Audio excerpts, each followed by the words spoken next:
Well, if like me, if you use your handheld planer to plane pallet wood and all that, inevitably you would hit some nail heads and you would blunt your blades. So here I'm going to show you how I'm going to replace the blades on my handheld planer. In most cases, it would be held down by those three nuts which you see here. So just loosen it up clockwise, and then you would be able to slide out the assembly or the knife. This is a Titan model and they recommend to just slide the knife out, but in my case the knife was really stuck on it, so I had to just remove the whole assembly out.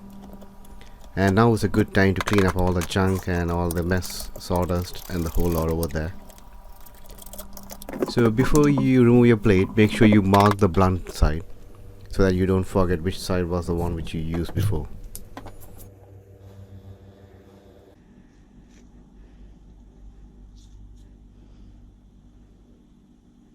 And there's a small notch here if you zoom in, and what you have to do is slide the blade back into the notch and that'll hold it tight enough.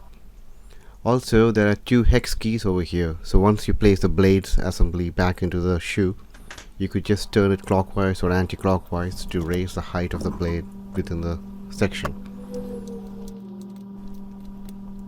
So now I'll use my set of digital calipers and take measurements on both the sides. So the first try, at the far end it was 1.99 mm and on the other side it was 2.45 mm. So I'm going to tighten the hex nuts and raise the blade on one side. So now it's 2.42 on one side and on the other side it's 2.43. So it's 0.01 of a mm, and for my kind of a work that kind of a precision is more than enough, because I mainly use it to plane pallet woods and things like that.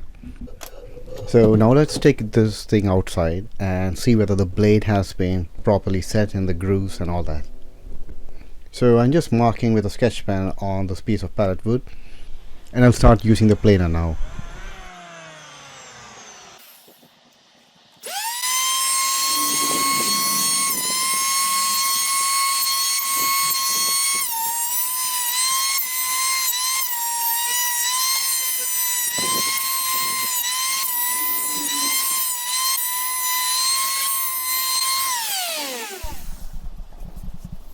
And that's it. It seems to be smooth enough.